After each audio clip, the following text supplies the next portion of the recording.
I'm actually also very lucky to be among friends on this panel, and I just really hope we'll have a good dynamic conversation. And the first round of questions is really about a very important aspect of energy development in the region. We all know that the renewable energy is basically going through a new, if I can call it renaissance, basically, in the Western Balkans. There's a lot of investment, a lot of regulatory activity, a lot of financing capacity dedicated for renewable energy development. And in that aspect, auctions obviously play a huge role. So my first round of questions will be pretty much around the auctions, given that auctions impact pretty much every aspect of renewable energy development, from financing, to pretty much everything else. So I would like to start with you, Saša, also as a co-host of this conference on behalf of the government of Montenegro. We all know that Montenegro was many times pioneer, especially in the energy, because you were actually the first one, I think, to have the wind park, private wind park installed in the region, Krnovo.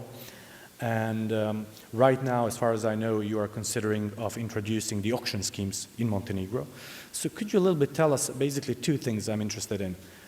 One, how many of new renewable energy sources you're expecting to attract or actually to lock within these upcoming auctions? And how do you see auction mechanism in general in medium to long run? Is this something that you believe will be sufficient to secure medium to long run energy resilience of Montenegro? The floor is yours.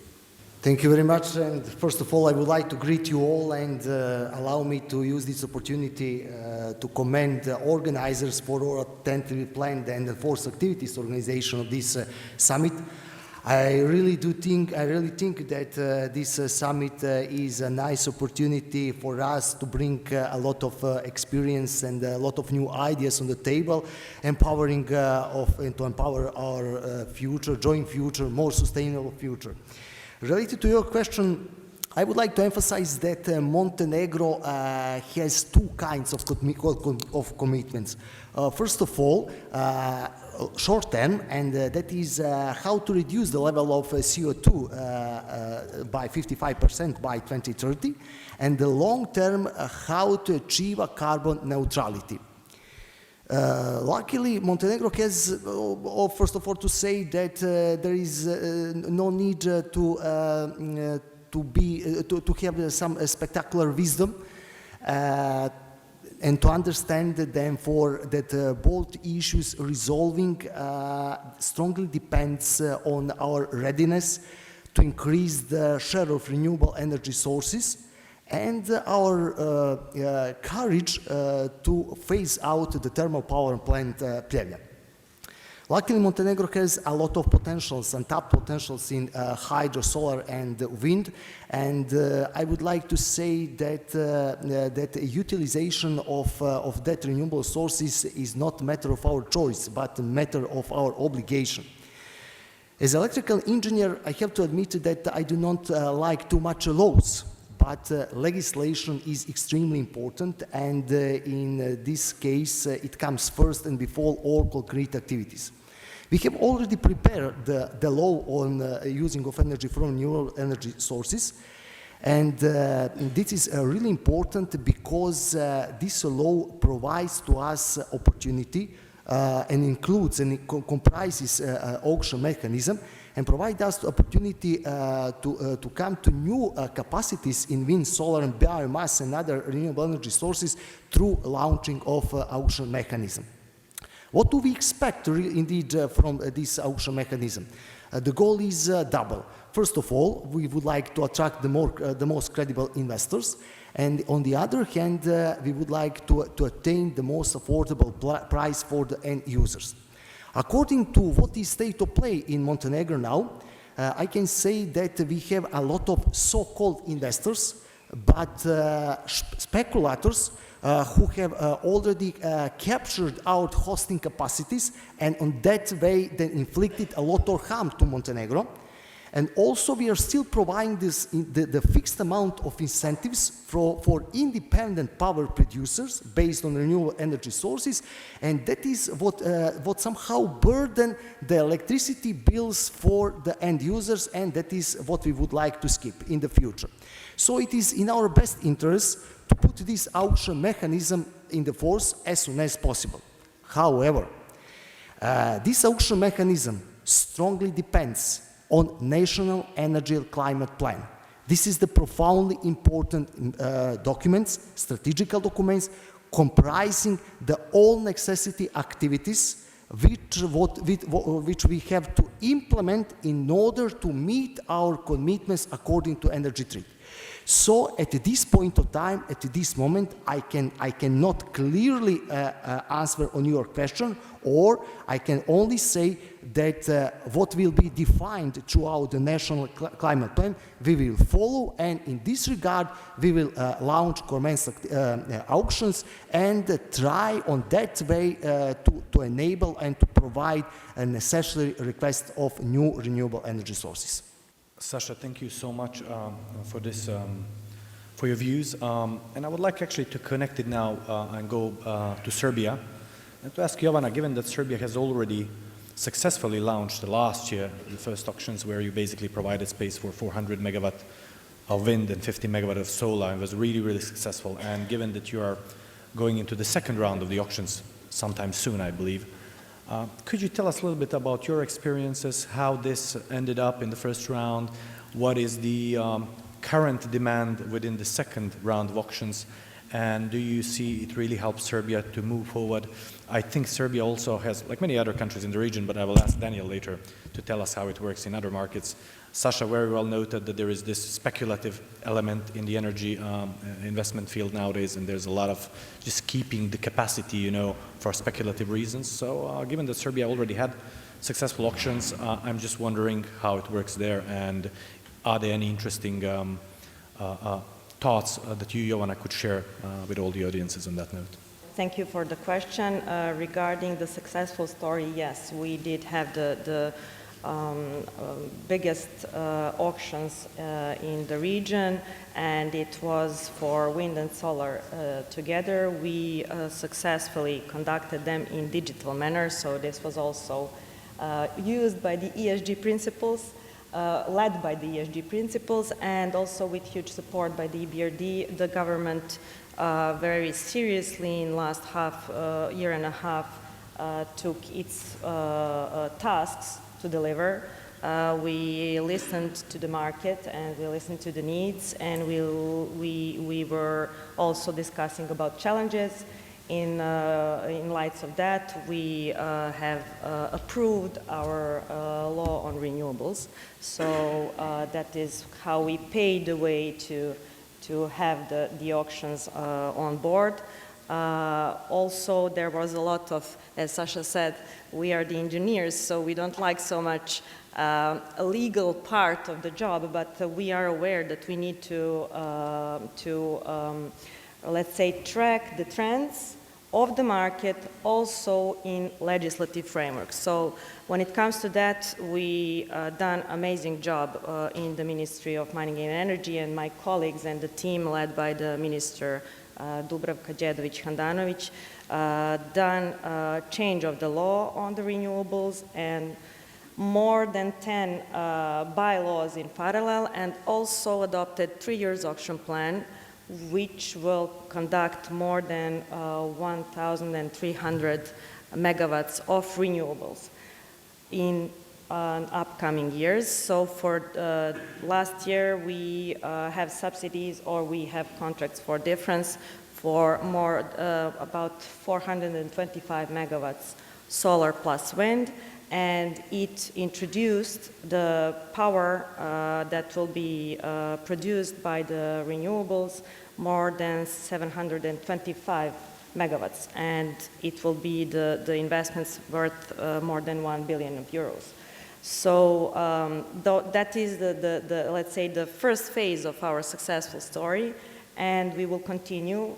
And we signed a letter of intent with our colleagues from EBRD, and thank you for giving us further support. And I believe that the constant and sequencing, not just the support, but also joint work between the government and also the representatives of the IFIs, but also of the companies and private sector, also the public sector, I have to say, is something that we are keen to move forward.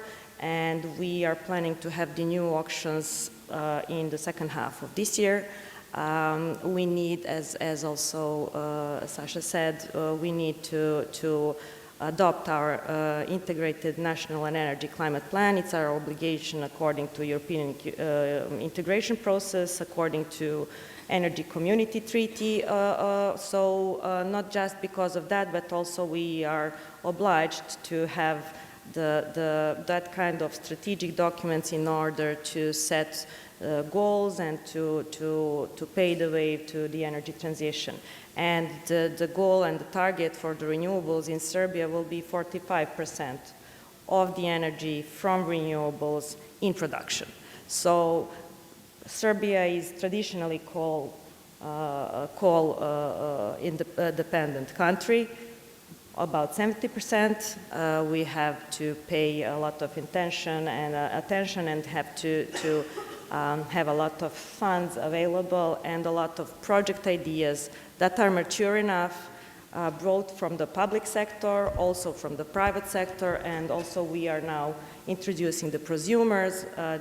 We have now more than 3,000 of prosumers, so it was I believe it was more than 10 or 15 times in the last year and a half. So we are looking forward to have more positive results in this sense, and definitely the energy in the ministry and in the government is there. And also I would like to say thank you not just to the people and colleagues from the IFIs, but also colleagues from private sector, because they have shown the understanding, they have shown the interest, and they were active enough, and they were proposing some good ideas that we are implementing. So that will be fun. That's very inspiring, and it's always good to hear from the ministry that there's good energy in the Ministry of Energy. So I think we're heading in the right direction. And maybe later, if you have time, I would like you just also maybe to reflect a little bit, because we know all that renewable energy needs also very good base load energy and just balancing, so we can also talk a little bit more about that later. Matteo, lupus in fabula, everybody, and it's not a big secret that the EBRD is behind the auction mechanisms in the region. You have supported Albania and Serbia to successfully, I think, introduce the auction mechanism. Now you're working with Montenegro. So, you know, from a very experienced financial institution point of view, from your own regional experience, which is really vast, do you think these auctions have really helped region move forward? Do you think auctions are a sufficient mechanism to ensure the bankability of all the projects? And how do you see actually the next year or 2 years in the region from an EBRD point of view related to auction? Look, for us, auctions are the tool really to scale up solar and wind energy in this region in the most efficient, transparent and flexible for governments manner. So we're really pleased with the results that we've achieved together with our partners in Serbia, but also in Albania. Over the last few years, we've supported auctions, 4 in total, 3 in Albania, 1 in Serbia, which delivered in excess of 850 megawatt of wind and solar power, which for the region is significant. And I think we can say in all cases, the auctions delivered competitively priced green energy for these countries. They delivered solid, bankable projects which can survive the volatility that we're seeing in energy markets. And they also attracted to the region a lot of good investors. So for me, this is the way forward, and this is certainly where EBRD will continue to invest heavily. In terms of what we can offer, we really want to engage with all countries in the region, really to tailor-make the solution which best fits the each specific market. We can offer basically technical and legal advice. We have resources available from our own funds. We work with donors, and I'd like to acknowledge SECO in particular, who's been with us from the beginning in supporting the development of auctions in the region. So we can help with the legislation and regulations part, so renewable energy laws, all the underlying regulations to prepare the ground, and then when the time actually comes, we work hand in hand with our partners to set up and conduct the auction processes. And then, of course, we are a bank. In the end, we are also there to finance some, of course, not all, of the projects which come out of these auctions, and we're really pleased that both in Serbia with the Pupin wind farm and in Albania with the solar Karavasta project, we were in the financing pool for the first projects that came out of the respective rounds of auctions. So looking ahead, let's keep it to 2024, certainly what we heard, the plans in Serbia, and we are really, really committed to continue the good partnership there. In Albania, we are supporting at the moment an auction for 300 megawatt of solar, which is ongoing.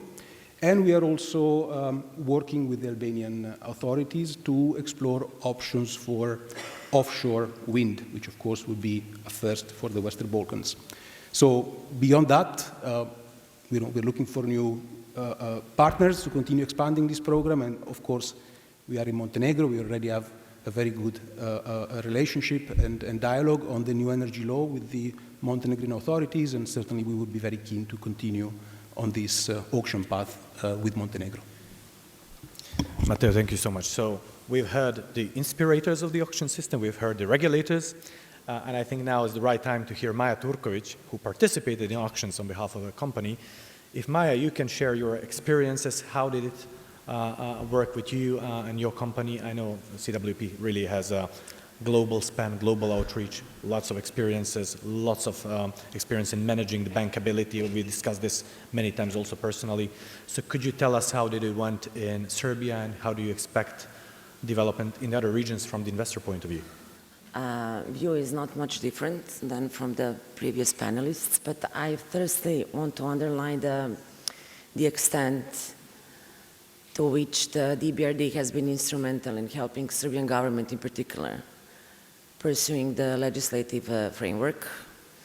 This has started back in the 2016, I think, when Serbia had feed-in tariffs, and then there was a big undertaking with securing the bankable PPA at the time. So that was before the auctions.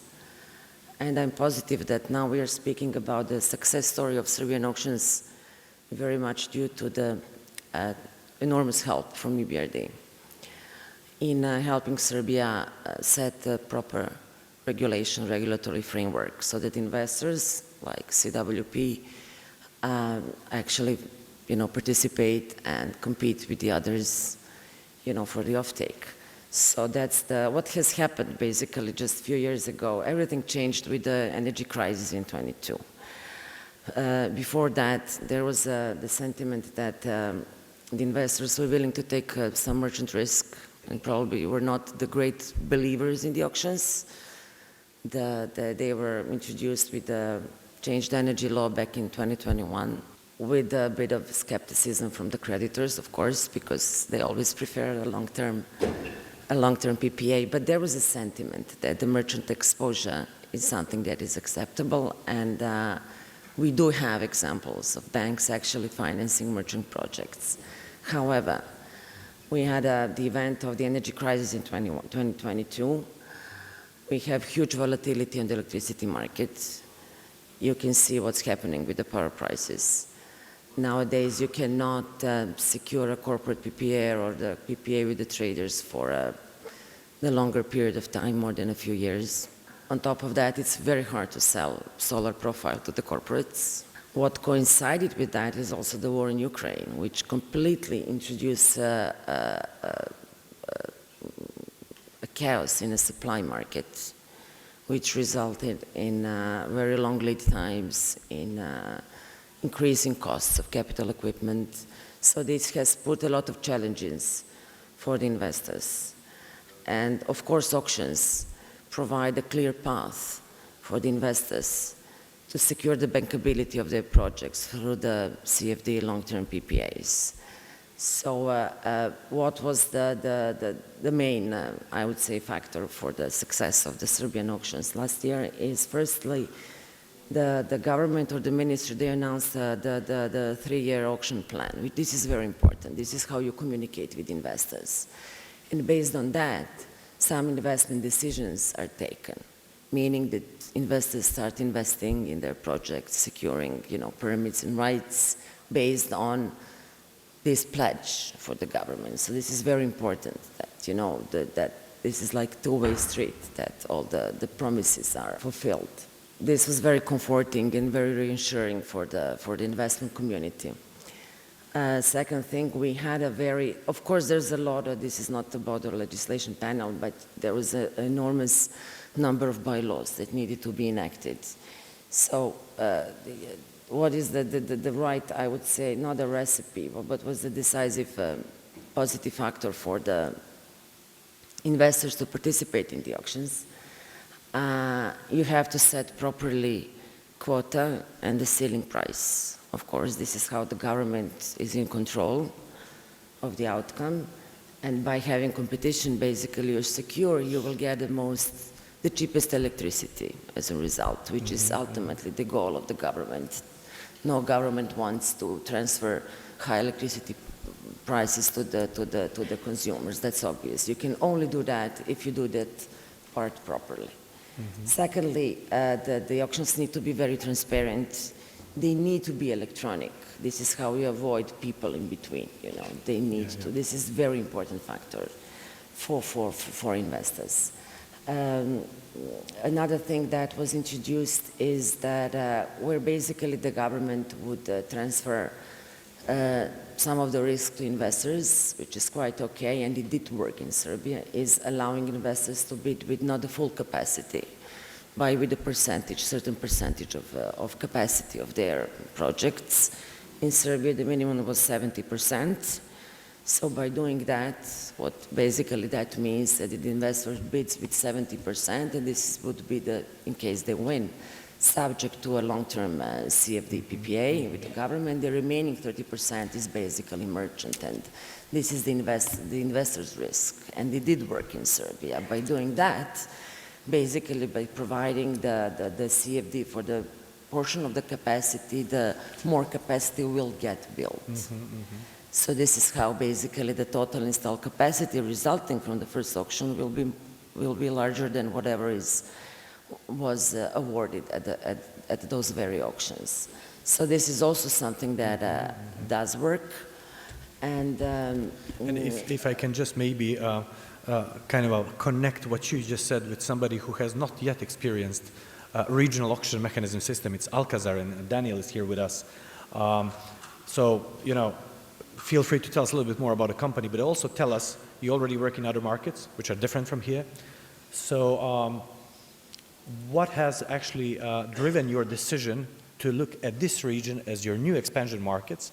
And what are the key differentiation points between the markets you already work and this markets, and what makes this market as attractive? So after Daniel, we will round up the first round of the questions. And I'm happy, actually, we have some questions from the audience. I would like to also finish within the 20 minutes, so I also want to ask my panelists for the next round to be just even more efficient, so we can ask you some difficult questions from the audience as well. Daniel, please. Thank you very much. Thank you. Well, first of all, for those that don't know Alcazar Energy, very quickly, so we are a renewable energy fund, okay? So we invest in solar and wind projects. In the past, we have been investing in other markets, mainly North Africa and Middle East. So we built 411 megawatts of solar and wind projects in Jordan and Egypt. We did a lot of work also in North Africa and Middle East, and I suppose that's the reason for the question, because those are the markets where we have been experiencing in the past. What we're trying to do now is we have secured equity, more or less $500 million, from AA and AAA private investors, plus DFIs, most of the most important DFIs. EBRD is one of the biggest investors in our fund, but also DFC, IFC, KfW. And we're trying to build a 1 gigawatt pipeline of projects between Western Balkans and Turkey. That's more or less a 1.2 billion euros of total investment between equity and debt. Why? The question is why? I mean, you have moved from one market to the other, no? Or what are the reasons? No, in those markets, it's a very different environment. For example, in Jordan and Egypt, we had 20-25 years PPAs, government PPAs. backed with a government guarantee, so it's a completely different business. So why do you decide to change? Well, it's because in these markets there are some fundamentals. I mean, nothing is ready in any of the markets. I mean, there's always a lot of things to still do, but there is fundamentals that shows to us that at least there is a willingness and there is the right way for doing things. And those are related, for example, with I mean, all the rules. I mean, in some of the countries we're working in Africa or Middle East, I mean, the rules are not clear and are not fair. So you need to be in an environment, and we discussed this morning about that, about being sure that the policies are there, that the rules are clear, that we know how to develop projects, but then when you start asking questions about how can I then acquire the land, how can I get my construction permit, how can I get my interconnection, when in some countries say, no, we want to do it, but yeah, how? I mean, how are the rules? Well, it's very important, and we see in these markets that those rules are in place, or if not, there is the willingness of governments to work together in trying to change those. Yeah. Second one, and going back to the PPAs, yeah, I mean, it's difficult for us, and I said what Maja was saying, I mean, taking a risk of market exposure is tough, no? When you have 20, 25 years PPAs in other countries. How do you get comfort with that? Well, you need to then check that, I mean, there's energy markets that are liquid, that there is interconnection, that there is support from lenders for the project finance, having some kind of flexibility on the financing, having the support of auctions, so all that together, I mean, put you the right fundamentals to believe that you can move from a more, let's say, secure, safe PPA environment to this one.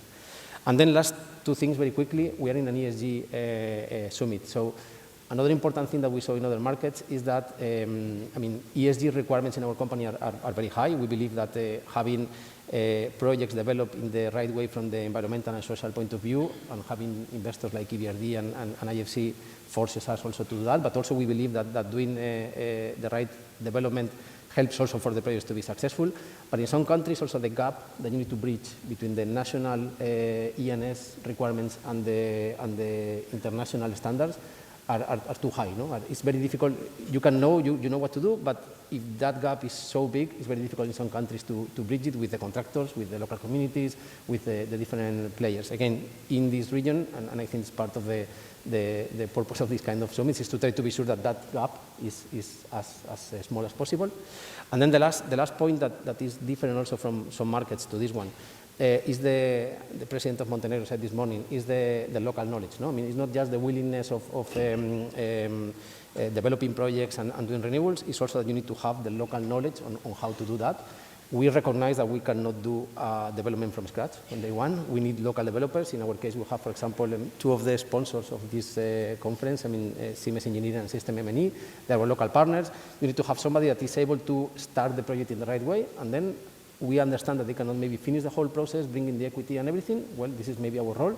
And also they need to understand that, I mean, they need people like us. So working together and be sure that we have local developers that can help us on starting the process is very important, and it's something that in this region we see. Thank you so much. Very fresh perspective, and thank you for flying from Dubai to be with us. Yep. I hope you will do something to offset your this carbon footprint from your flight, because it's a far away. Minister, I have 1.5 question for you. First question is completely for you. The other one is for you and Jovana to share. So I will ask you to answer the first one and the second one, and then Jovana also to answer the second one. So we all know that Montenegro already has underwater cable with Italy. It's a very significant transmission capacity, and that you are about to build another one, if I'm not mistaken. So do you think this has a positive externality effect, so to say, on the interest of investors in Montenegro, or the specific investors who are earmarking to use specifically this capacity to export energy for Italy? Somebody said yesterday, I'm not sure where I heard, it was this morning, that, for example, just south of Italy has the most expensive energy in Europe. So there's clearly a business model there. So that's my first question, it's cable related. And the second one is, what is Montenegro thinking of in terms of balancing the capacity of renewable energy sources? That would be also the question for Jovana.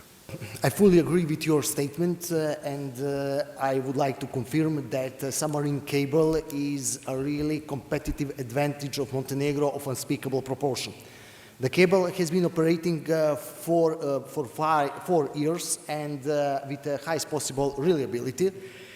which results in a steadily increase of interest of energy stakeholders for engaging of his capacities. So as we as a Montenegrin government, we are strongly dedicated and we have strong intention to launch the second phase of the cable. You know the proverb, don't fix something if it ain't broken, or to paraphrase, don't change your course if it have been proven as a successful. So this can be applied in this case, and our intention, as I previously said, is to lay down the second cable line and to double the transmission capacity. According to our calculation, just with collecting the transmission taxes from that cable line, we can earn enough money to invest them in new green projects and to help to promote and to implement our energy transition. But we have one prerequisite in order to complete that project, to launch and to complete that project, and that is completion of Trans-Balkans corridor. You know that we have been facing with some problems in that process of completion of Trans-Balkans corridor. Unfortunately, we have some problems with the local people in Đurđević Atara. But completion of that project is our lifeline, and we are doing our best in order to resolve that issue, and we have to do that. Completion of Trans-Balkans corridor is not the only benefit which we expect to get from that project. Namely, through that project we will strengthen our connection with Serbia and Bosnia and Herzegovina. And also the intention of this government is to empower our connection between Montenegro and Albania. So we are more than aware that strong transmission line and a strong transmission network and creating of that network is a huge opportunity and development chance for Montenegro, equally at least important like building of new energy capacities. So we are completely aware of the current situation. The increase of the share of renewable energy sources in the region means very often congestion of transmission lines. So the winner will be the one who will be capable to provide more transmission capacities with as less as possible constraints. So this is something what has not alternative related to our government, and we will be dedicated, really dedicated to fulfill that job and that project. Related to your second question, yes, about the balancing energy. All of us like to speak about renewable energy sources. This is some kind of music for ears. It is a good idea and good option, but we have to know that, in my point of view, solar and wind plants are not born to be stars that can just be a team players which request a continuous support. And that support can come from the side of some huge source of balancing energy, meaning huge hydropower plants. And that is our intention in Montenegro, to construct at least one big hydropower plant. We have different options, 3 options at least. Hydropower plant Kruševo is the more mature project in this regard, and I think without building of such kind of source, all our talks about renewable energy sources will remain on the idea basis. We have to balance that energy. You know that renewable sources are completely unpredictable, and unpredictability has nothing to do with energy security. And that is what we have to tackle. And you're completely right, but also luckily balancing can be also a cross-border issue. You know, we can help each other balance much better. So on that note, maybe Jovana, you can share some of your plans. Minister has very well, I think, pictured what is going on in Montenegro, how they think they're going to balance and expand. So what is going on in Serbia in terms of balancing capacity? And maybe feel free, I mean, to reflect on the balancing needs, both in Serbia, but also if there's anything where Serbia can actually play a constructive role in terms of balancing more sources across the region. Thank you for that. Yes, definitely. I can just echo what Minister said, because the renewables are unpredictable. variable, and for the energy security and ensuring enough energy for the citizens and for the industry, we need to have certainty, and we need to have the sustainability of the energy mix. So what is the transition fuel? I'm sorry that today Mr. Lotkovski left the conference room, but maybe we could talk a bit more on that. But definitely we in Serbia is used only 1/3 of the potential of the hydropower potential, and we are now thinking and developing projects, and first will be the reversible hydropower plant Bistrica. We plan to have it on grid by 2031. Construction we are planning to start by the end of the 25, and also we are currently in feasibility study phase for the Đerdap 3, and also discussion with our neighboring countries regarding that. So there will be a potential for Bistrica more than 600 megawatts, and also 3 times or even 4 times more potential in Đerdap 3. For regional cooperation, definitely, we also had a meeting with Minister in the beginning of March, I believe, and we were discussing about, we were discussing about potential cooperation, potential projects. We were discussing about difficulties or challenges, more likely challenges, and what are the efforts that we will take in the future in order to have this regional component and to integrate all these renewables that come up on grid very quickly. For hydropower plants, that's not the case. It's been developed and constructed for a few years, but we need to take into account that we should also in parallel think about how to integrate all that energy produced and how to use it wisely. Also, for the transmission and distribution network, the best energy is the one that's not been spent.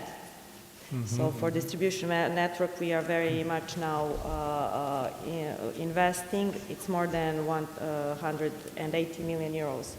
For smart metering, for energy efficiency measures in distribution network, for transmission, Trans-Balkanski corridor is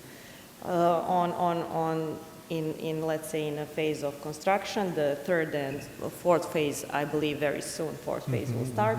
Also Pannonian corridor, the Belgrade, also for every let's say the territory on a map of Serbia where the renewables are being developed.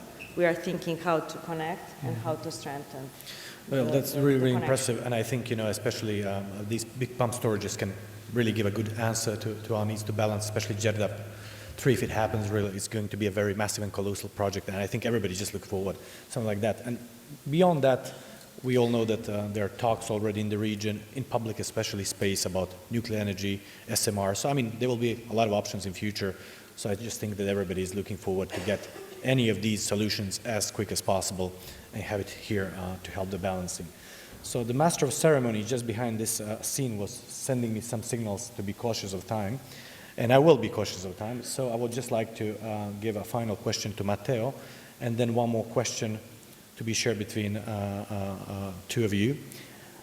Matteo, everybody I think clearly sees the role of EBRD in policy making, in just providing good advisory, but also we know that and I'm just going to be free to say this, you are probably the first choice when it comes to private energy developers. They would come to you also for the financing talks.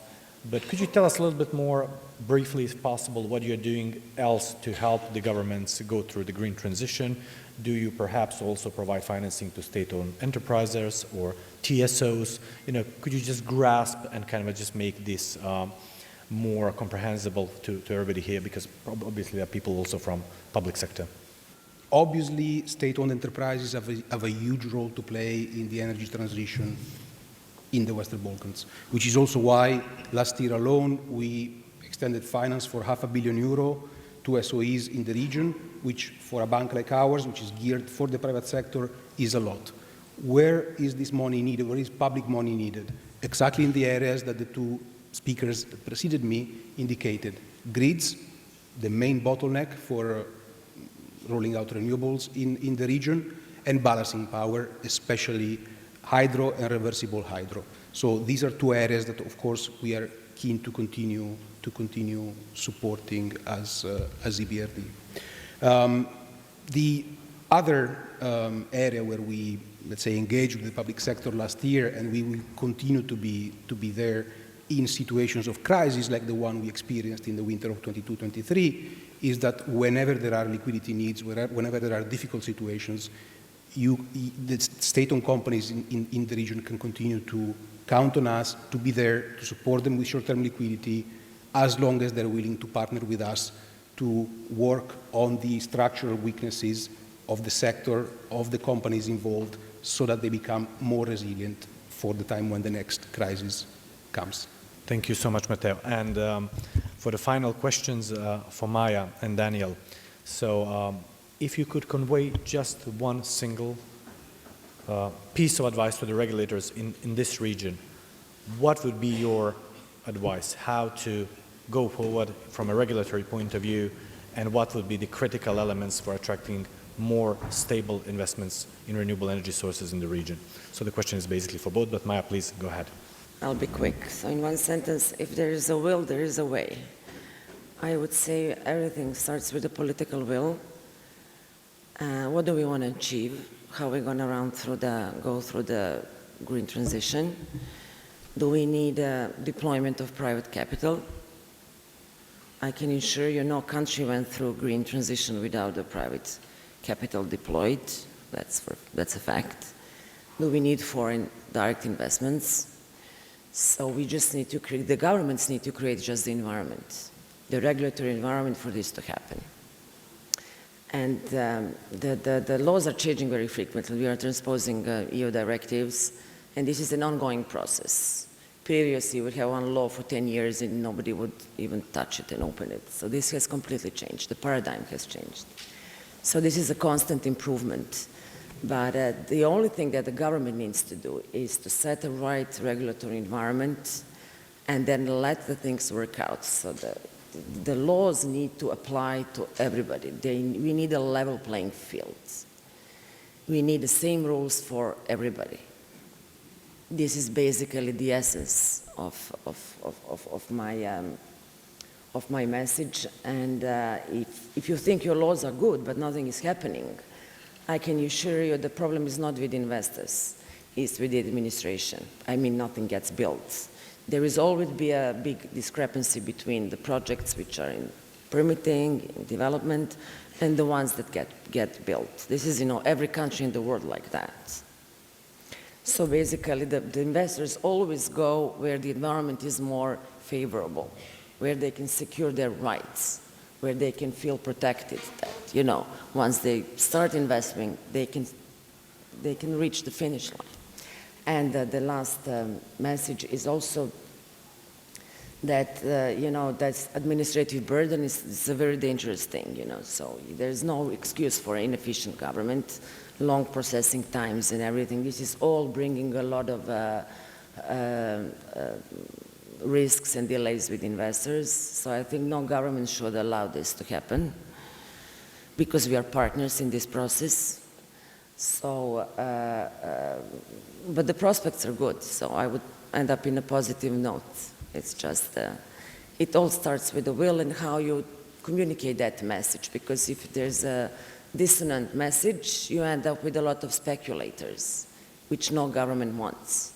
This is not the idea. The idea is to have, renewable energy built, actually running, regardless if they're coming from the public or the private sector equally.